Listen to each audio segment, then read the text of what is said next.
Sandy. Sandy. Sandy.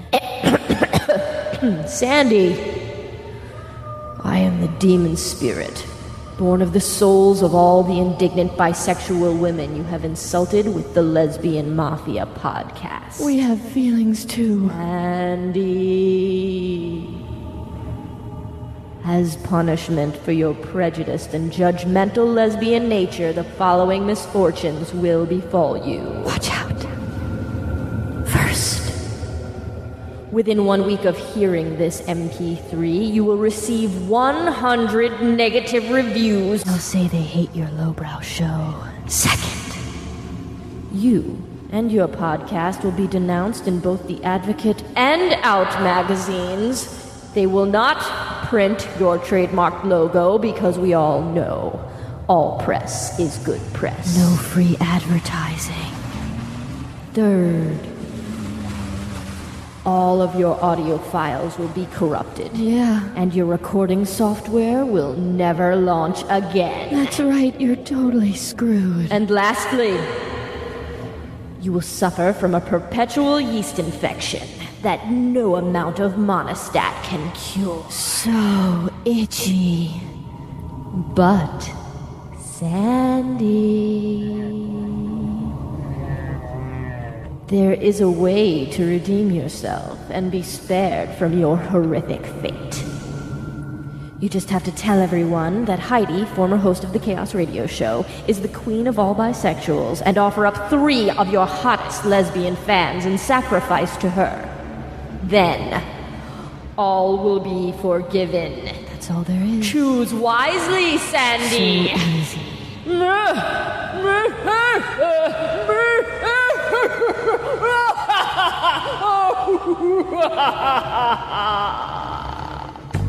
But I got a girlfriend and she's got a lawn that I'd sure like to mow. Go on and wish that Brad Pitt would come along. But I prefer Madonna in a lacy thong. 'Cause I'm a lesbian, I don't like nothing swinging between their legs. This is Halloween, this is Halloween. Hello, you are listening to show number 42 of The Lesbian Mafia, and I am your host, Dracula. I bid you welcome. Hi, how are you guys doing? It is very close to Halloween over here. I'm not really sure how I feel about it this year. There's so much icky stuff in the air that it's kind of hard to appreciate fun holidays like Halloween.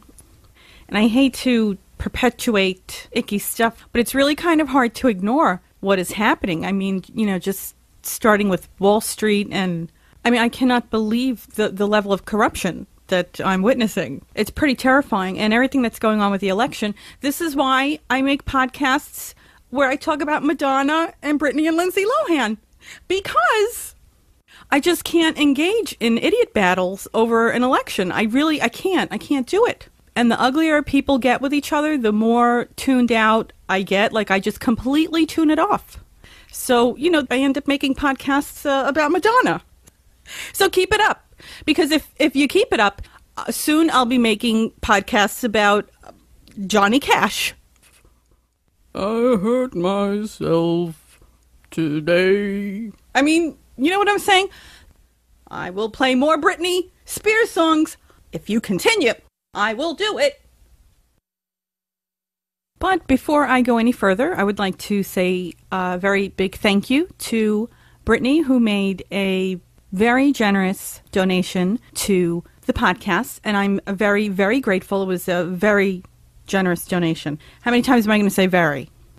But so I really appreciated that. Thank you very much. That will go to pay for hosting and a number of other things. It was a really generous donation. Okay, I'll stop saying how generous it was, okay? It's annoying. But it's listener support like this that keeps this show going the way it does. If I didn't have help from you guys, really, I wouldn't be able to do it, because the podcast may be free for you, but it's not free for me. So donations like this really help, whether they're small or large. They're really helpful and very much appreciated. And it keeps this show full of F-bombs and advertising free, which is a really big thing of mine. I can't stand advertising. I probably don't need to say that again because I've said it so many times. Anyway, so I just wanted to read an email that I got, and I get the most beautiful emails, and I'm telling you, if I didn't get the supportive emails from you guys, I probably would not be able to continue to do this show because there will be an occasional douche that'll come through, and it'll, like, you know, be upsetting. So I want to find this email that I got that I wanted to read from you guys. Okay, ready? Here it goes. Natasha, how the fuck are you fucking bitch tacking to my girl? If I find out that you're talking to the number 2, her, I'm fucking you up, fucking bitch, so fuck off, bitch. Thank you very much for that lovely email. I'm not really sure how to respond to that, so if you have any suggestions, I'll take it. Yeah, so I just had a cinnamon bun, and then I looked on the back of the wrapper that it came in, and it said there was 33 grams of fat in it. So what happens is after I, for a half an hour after I eat this kind of stuff, I wait to see if I'm going to have a heart attack. I do that every time. And I don't know if I'm going to see my parents for Thanksgiving. I don't know if I'm going to go sit with those people. I really don't feel like it. And I can't take the conversation. And then I have my uncle who I grew up with as immediate family, so he's like my brother. His idea of dinner conversation is talking about the hair on his legs. Do you honestly think that a table full of women want to hear about your disgusting hairy legs? And I start to think of, baboons and gorillas. I automatically make that. Why don't women have guns? Why isn't it mandatory that women are awarded guns at a certain age? If you don't have a history of any kind of violence or crime, why isn't it that women are not given guns? This is what I want to know. Why is it that all of the criminals and the 15-year-old drug dealers have to have guns, and I have to be afraid to go out at 2 a.m. to go pick up a cinnamon roll bun? I have to be afraid at 2 a.m.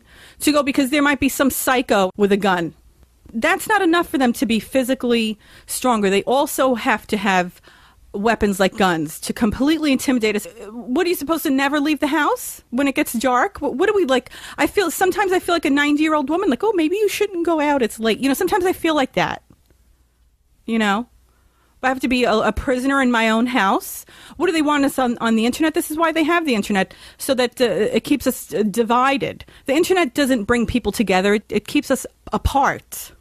Keeps us away from each other. It keeps us from forming communities. It keeps us from relating. And then they could do stupid things like have a two-party system where half of the country is fighting with the other half of the country, like it's some kind of world war, like Michael said in Germany. This is an election, and it's like World War II is happening. World War III is happening. And people are actually battling with each other. While you fight, these guys sit there and they do whatever they want up there, and they're both supported by the same bankers. So I don't understand all of this infighting. And I've never seen the gay community this divided and separate from each other. I've never seen anything like this. This is horrifying. I've never seen communities divided in this way. I've never seen it. I got to stop complaining, because what happens when you complain is you perpetuate it. I don't get it. Are people actually seriously fighting with each other in this way? It's astounding to me. And then they can see what we're doing on the computer. They can listen to us on the telephone. They want to be able to see into our homes. They want to put frickin' chips in our frickin' ears practically. But we can't know what's happening with the money on Wall Street. That's all secret. We're not allowed to know that. That's a secret. And then when everybody loses their pensions, they want to make sure that we don't have guns. Anyway,